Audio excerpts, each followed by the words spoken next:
Hi guys. ये जो dog है ये हमें मिला था मार्केट में, नियर बाय मार्केट में।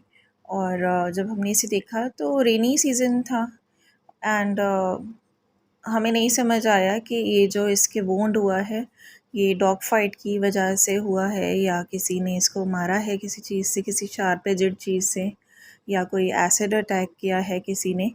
और फिर हमने इसको मेडिसिन्स अप्लाई भी की और इसको इनटेक भी करवाया फूड में मिला के।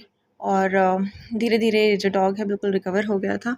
जिस टाइम ये हमें मिला था तो इस टाइम इसकी जो अंदर की पूरी स्किन थी वो हमें बाहर दिख रही थी clearly, but later on he recovered. ये जो इसकी स्किन है ये बिल्कुल ठीक हो गई थी।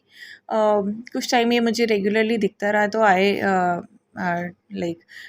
टुक सम पिक्स ऑफ हिम और एक वीडियो भी बनाया था, बट क्योंकि वो वीडियो मुझे अभी नहीं मिल रहा है, I will be uploading it later.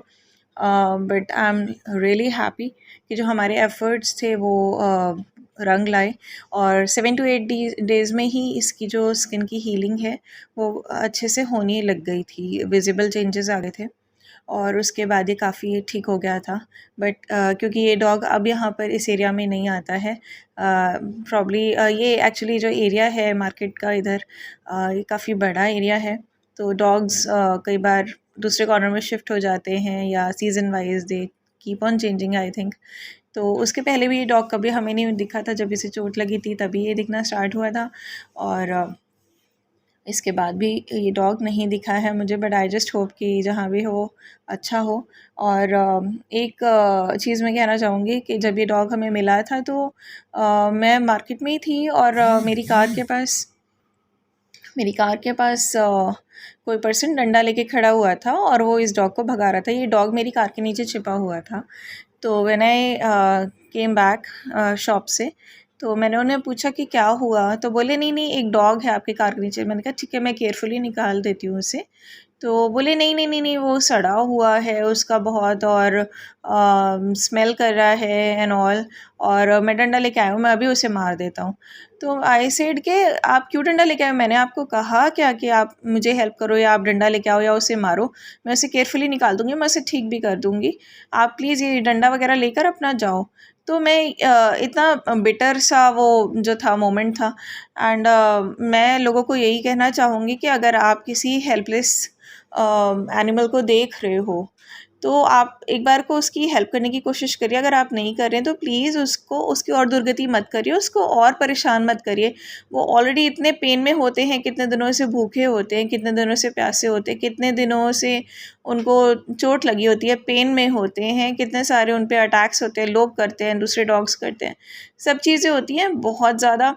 अगर इस तरीके का सर्वाइवल किसी इंसान को करने पड़े ना तो वो मर्डर तक बन जाते हैं 2 दिन में। तो प्लीज़ इस तरीके का एटीट्यूड मत रखिए आपका, कि कभी इन केस अगर आपके साथ ऐसी कोई प्रॉब्लम होती है तो लोग आपके साथ ऐसा बिहेव कर रहे हो या आपके कर्मों का फल आपके सामने आए इसी तरीके से। Because the same shopkeeper told me, वो जो डंडा लेके खड़ा था, कि मुझे तो डॉग से नफ़रत ही हो गई है, बिकॉज़ मेरे पास 2-3 डॉग्स थे, उनके मैगट्स हो गए थे और इतने सारे मैगट्स हो गए थे कि दीवार तक उनके जहाँ वो बैठते थे वहाँ दीवार तक उनके मैगट्स चढ़ गए थे और दीवार पे भी लाइन बन गई थी मैगट्स की। तो आई वाज़ सो शॉक्ड। तो बोले कि मैंने तो तीनों को मार-पीट के बाहर निकाल दिया, फेंक दिया। तो आई वाज़ सो शॉक्ड कि यार ये क्या मैटर है। अगर उसको मैगट का प्रॉब्लम हुआ तो उन्होंने उसकी मेडिकेशन नहीं कराई, कोई वेट को नहीं बुलाया, किसी एनजीओ की हेल्प नहीं ली, कोई मेडिसिन लाकर खुद से ट्रीटमेंट करने की कोशिश नहीं की। जिस टाइम उनके डॉग्स को उनकी ज़रूरत थी उस टाइम उन्होंने उन तीनों डॉग्स को बाहर निकाल दिया। और इतनी ख़राब कंडीशन में पहली बात तो उन्हें रखा कि ये मैगॉट्स वगैरह और ये सब इतना हो गया कि दीवार तक चढ़ गए। तो this is something very pathetic. और इस तरीके का जो बिहेवियर है, आई बिलीव अगर किसी डॉग के साथ करना हो किसी को तो प्लीज़ बेटर है कि आप किसी डॉग को मत रखिए, ठीक है। वो एक बार को भूखे प्यासे रह लेंगे, लेकिन इतनी ख़राब कंडीशन में रहने से बेटर है कि वो भूखे प्यासे रह लें। और जिस तरीके का ट्रीटमेंट जब उनको आपकी बहुत ज़रूरत है, वो आपकी हेल्प ज़रूरत लाइक वो आपकी हेल्प सीख कर रहे हैं, दे नीड योर हेल्प, उस टाइम अगर उनके साथ इस तरीके से विश्वासघात किया जाता है या उनको एक फिज़िकल टॉर्चर तो कर ही रहे हैं, एक मेंटल और इमोशनल टॉर्चर भी दिया जाता है, तो this is very heartbreaking. सभी के लिए पैथेटिक होता है, सब सोल्स हैं यहाँ पर अलग अलग भेस में, जैसे कि मैं कहती हूँ, ऐसा नहीं है कि इंसान है तो कोई बेटर है, ठीक है। You are just at the higher standard, क्योंकि आपकी कॉन्शियसनेस उन जानवरों से ज़्यादा है, उनकी थोड़ी कम है, वो सीख रहे हैं, उसके बाद वो भी इंसान बनेंगे।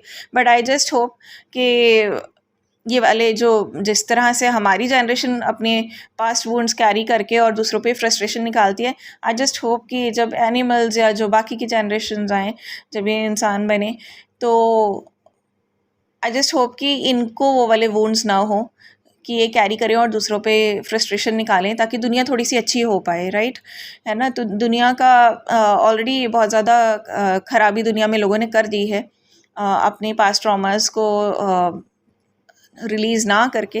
बट आई जस्ट होप कि जितने भी रेस्क्यूअर्स अभी वर्क कर रहे हैं एक सद्भावना जगा रहे हैं, तो आई जस्ट होप कि आने वाले टाइम में शायद दुनिया में माहौल थोड़ा सा चेंज हो जाए, या दुनिया में सद्भाव की जो स्थापना है वो फिर से होने लगेगी।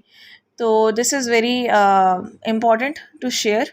और इसमें बस रिक्वायरमेंट एक ही है बाकी लोगों से कि जो इन रेस्क्यूअर्स की हेल्प नहीं कर सकते हैं, या मेरे जैसे रेस्क्यूअर्स की या शेल्टर ओनर्स की हेल्प नहीं कर सकते हैं, प्लीज़ रेस्क्यूअर्स को परेशान भी मत करिए।